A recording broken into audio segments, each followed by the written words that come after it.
अस्सलामु अलैकुम वरहमतुल्लाहि वबरकातुहू। सुबहान अल्लाह व बिहम्दिही सुबहान अल्लाहिल अज़ीम।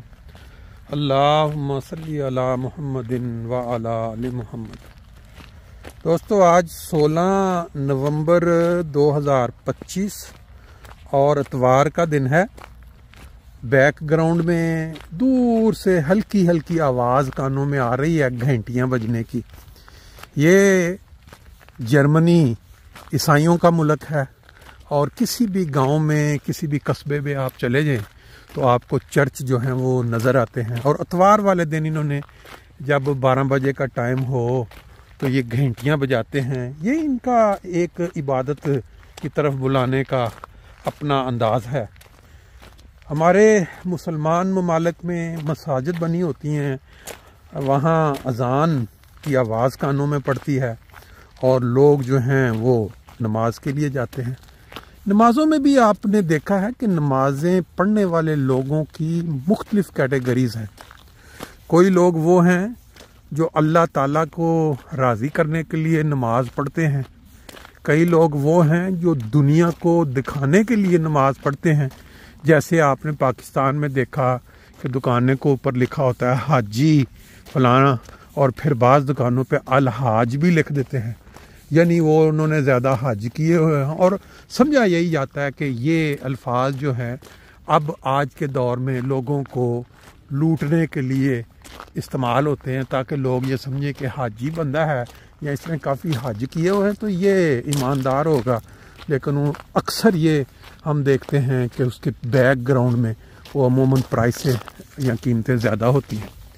नमाज आम तौर पे जो इंसान पढ़ता है, एक तो ये है कि बचपन में माँ बाप ने, क्योंकि वो एक लगा दिया होता है बचपन से कि भाई ये 5 टाइम नमाज फ़र्ज़ है और हमने पढ़नी है। और जब किसी जानवर को भी किसी चीज़ पे ढाल दिया जाए तो वो जानवर ऑटोमेटिक, जैसे कोल्हू के ऊपर वो बैल जो है वो घूमते रहते हैं पानी निकालने वाले या दूसरे, इसी तरह इंसान भी बचपन से जब एक चीज़ पर लग जाता है तो उसको पता है जी ये मेरी रूटीन है ज़िंदगी की। लेकिन नमाज, असल नमाज क्या है, कुरान मजीद में भी उसका कई दफ़ा जिक्र मिला है और जो अल्लाह वाले लोग होते हैं बुजुर्ग, वो भी अक्सर इस पर रोशनी डालते रहते हैं। वो नमाज जो आप रूटीन में, जिस तरह मुर्गी दाना चुनती है या जिस तरह कोल्हू पे बैल जो है वो घूमता है, उस नमाज में, और वो नमाज जिसके पढ़ने से आपकी ज़िंदगी में एक तब्दीली नज़र आए, लोगों के सामने पता चले कि ये बंदा नमाजी है और नमाज ने इसकी ज़िंदगी में एक फ़र्क डाल दिया है। आज ज़माने के जो इमाम हैं, जो नबी करीम सल्लल्लाहु अलैहि वसल्लम के इरशादात या पेशगोइयों के मुताबिक तशरीफ़ लाए, जिनको अक्सर मुसलमान ममालिक में बसने वाले मुसलमानों ने रद्द कर दिया, उनका इनकार कर दिया।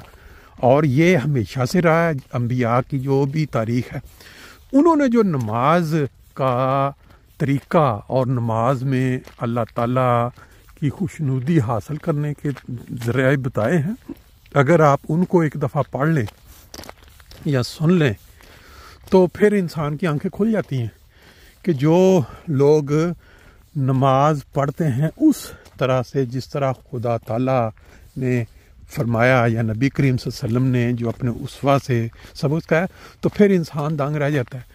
हम इंशाल्लाह किसी टाइम ये चीज़ ज़रूर डिस्कस करेंगे कि नमाज आज के दौर में जब हम देखते हैं, नमाजें अगर खोखली हों, नमाज़ों में जो की गई दुआएं जो हैं वो खुदा ताला तक ना पहुंच रही हों, तो फिर जो हालात पाकिस्तान के इस वक्त बन चुके हैं, दिन में कितने लाख मसाजिद होंगी जिनमें अजानें भी होते हैं, लोग नमाज भी पढ़ने जाते हैं।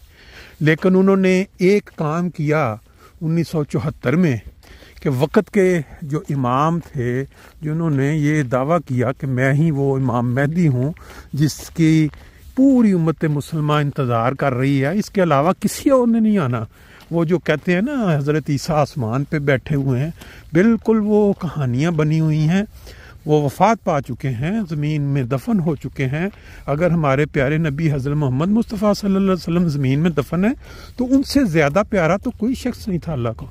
तो वो हज़रत ईसा भी, तो अब जो जिसने आना था वो मैं हूँ। अल्लाह ताला ने मुझे वो इमाम महदी, मसीह मौद, या जो इधर ये ईसाई इंतज़ार करते हैं कि ईसा अलैहिस्सलाम ने वापस आना है, वो एक ही शख्सियत में, और वो हज़रत मिर्ज़ा ग़ुलाम अहमद कादियानी जिन्होंने दावा किया वो थे।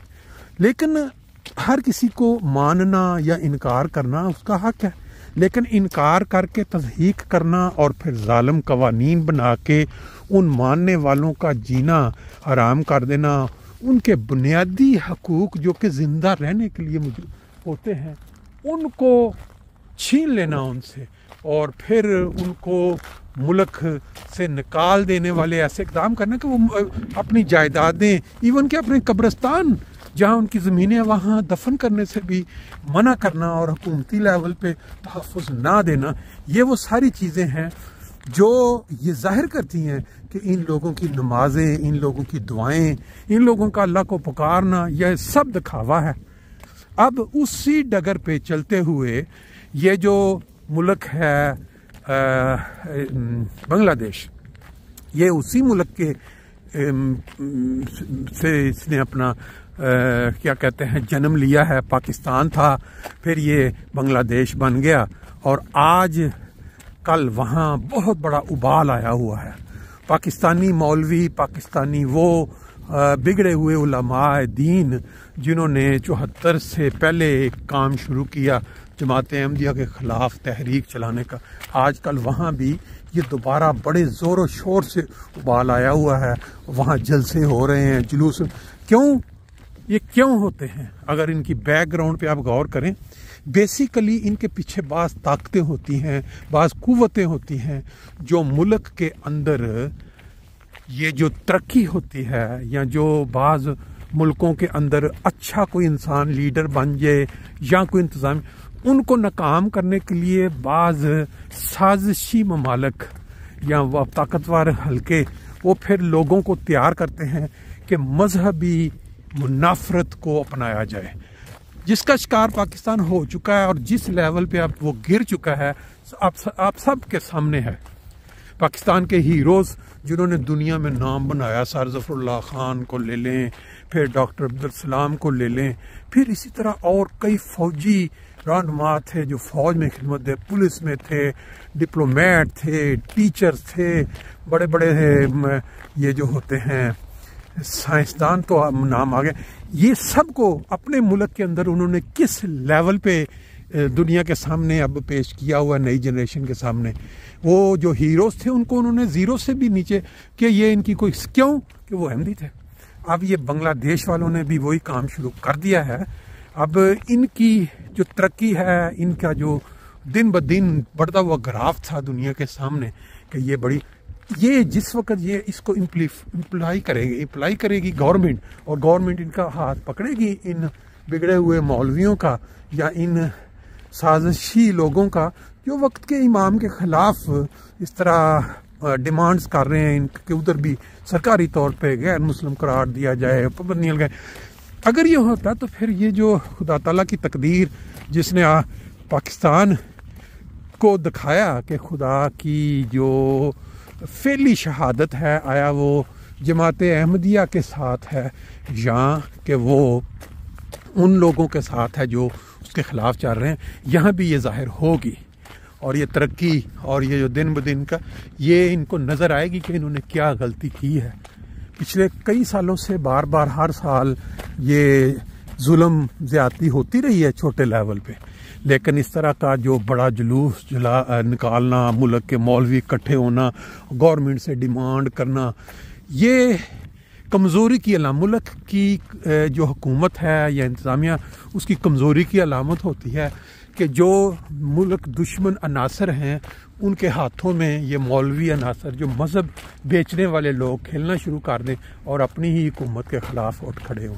बहरहाल ये काम तो आज नहीं, जब से हज़रत मसीह मौद अलैहिस्सलाम ने दावा किया कि मैं वही इमाम महदी हूँ जिसका नबी करीम सल्लल्लाहु अलैहि वसल्लम ने जिक्र किया, तो ये मुखालफत शुरू हो गई थी। अब मुखालफत होना और बात है, लेकिन तस्दीक करना और बार बार उन लोगों के ख़िलाफ़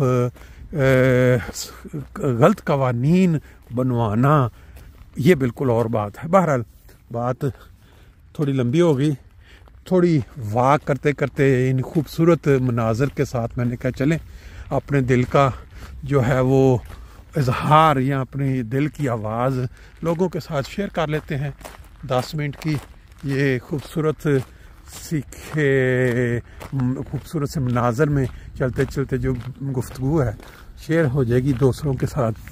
एक चीज़ छोटी सी मैं बयान करना चाह रहा हूँ, लेकिन फिर प्रोग्राम लंबा हो जाएगा इंशाल्लाह ताला।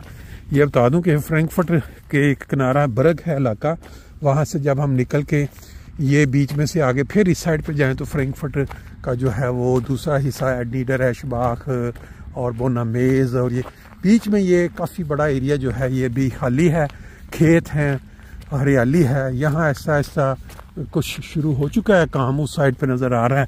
पहले वो नए मकान बने, अब उसके आइंदा 10-20 सालों में हो सकता है कि यहाँ इस एरिया में भी मकानात ही बन जाएँ और ये जो बड़ा एरिया नज़र आ रहा है खेत ये ख़त्म हो जाए। खुश रहें, आबाद रहें, बाकी फिर इंशाल्लाह ताला नेक्स्ट है।